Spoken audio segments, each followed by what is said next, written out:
So apparently abortion's illegal again, right? What happened? What, here? Did you hear what happened? Not just here. No, there's a leaked memo, apparently. Someone leaked something that says that they're going to overturn Roe v. Wade. I don't know if it's real. Everyone's already commenting on it as if it is real. I don't know if it is real. But apparently what that means is that it's going to be up to the states. So people who live in states where abortion is already, like blue states, I don't think they have a worry. But other states probably do. It's kind of... Hey, medical tourism. Yeah, that's what's going to happen. Yeah. It's going to happen. It's fucking weird, man. It's weird. People telling other people what they can and can't do with their body is weird because, Texas has a weird law. No, I shouldn't say a weird law. A terrible law where it's 6 weeks. Who the fuck knows they're pregnant at 6 weeks? You just missed your period. People I just found out I had COVID. Yeah, exactly. Could have been a baby ago. And girls who have irregular periods, that happens all the time. I think. I mean, I don't know. I don't have a vagina.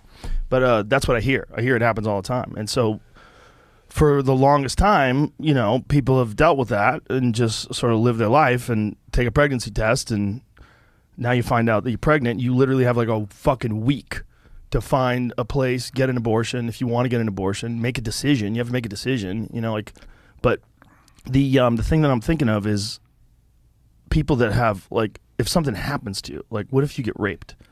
What if,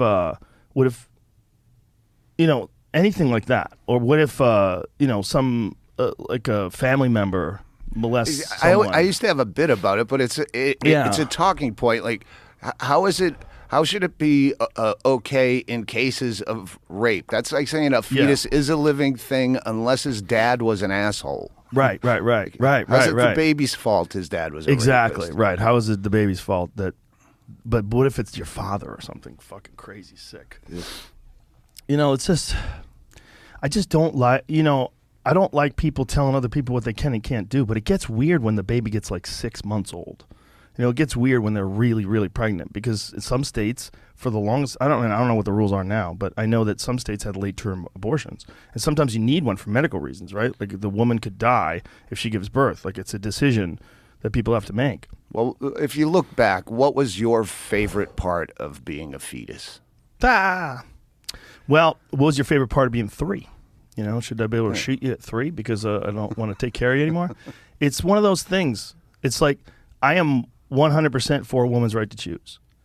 But as a human being, just a person observing things, there's a big difference between a little clump of cells and a fetus with an eyeball and a beating heart. And for anybody to pretend there's not, you're not doing any But argument. where do you draw the line? Right, where do you draw the line? Yeah, that's the question. I was very impressed by Joe today. In his podcast, he talks about the repeal of the Roe versus Wade and abortion rights. Very touchy subject. I thought he was very eloquent, kind of showing both sides, of the argument.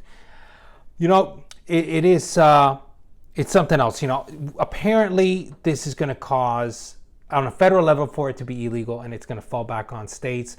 Really, it's going to take a few weeks and months before and see really how this plays out.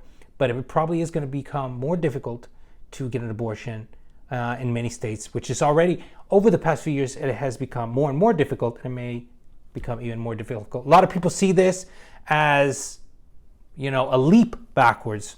I think of it from an economical standpoint, right? A lot of these children, unwanted children, there's uptick in crime, there's all kind of societal repercussions that just don't make any sense, My theory, because I'm not someone who loves the idea of abortions, but at the same time think that it's necessary, well, I think we should make them unnecessary. Well, how do you make them unnecessary? Well, by having more birth control. My theory is we automatically put birth control in the water. Now, hear me out. I know everybody's like, oh, you can't do this, but listen.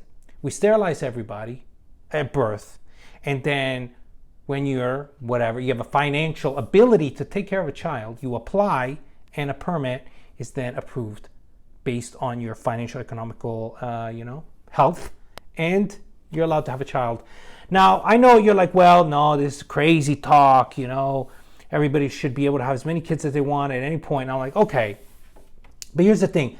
The world is becoming more and more overpopulated. This is not going to be sustainable. If the same people that want, like, you want everybody to be taken care of. You don't want any more poverty. You don't want people to starve. Okay, well, the only way we're going to be able to take care of everyone is if we have fewer people.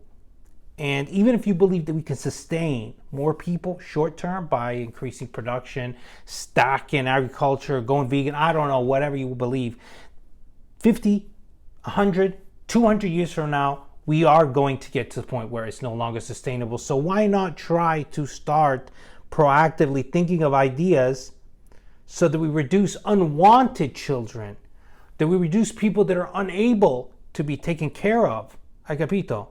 The only way to raise everybody's quality of life is to shrink the amount of people we have. I mean, even if you say, okay, we can maintain around 7, 8 billion people that we have now, okay, well, we still have to reduce the growth rate that we're having. I don't know. What do you guys think about this? I know that it sounds crazy, but I've always thought about this, and I know that it's all about freedom, and freedom is important, but you have to have a license to drive a vehicle. You have to have a concealed carry license. You got, all kind of things that you have to apply for, right, to get licenses to practice to do, because they have a big impact in the world, because they jeopardize other people's lives, like driving, right? But for some reason, you can just spit out kids, and that's the most important thing that you can do as a human being, is to give life to someone else, and people are just doing it like nothing. I saw this video of these people in Portland. It was a whole family nodding off. I'll post it if I can find it. They're nodding off. There's a guy nodding off. Nodding off means like from opioid, heroin, or oxycodones. They fall asleep. Guy's got a kid in his little thing. Kid's nodding off too.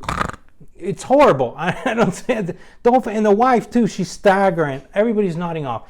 This is what we're dealing with. And I don't say that, obviously the more poor situation overseas, we don't really have that big of a poverty issue in the United States compared to, Ethiopia, for the love of Christ. But it just goes that people are having kids. They shouldn't be having kids, all right? So what are we going to do about it? Any ideas? Welcome. What do you guys think? Thank you guys for tuning in. As always, by Red and So Green.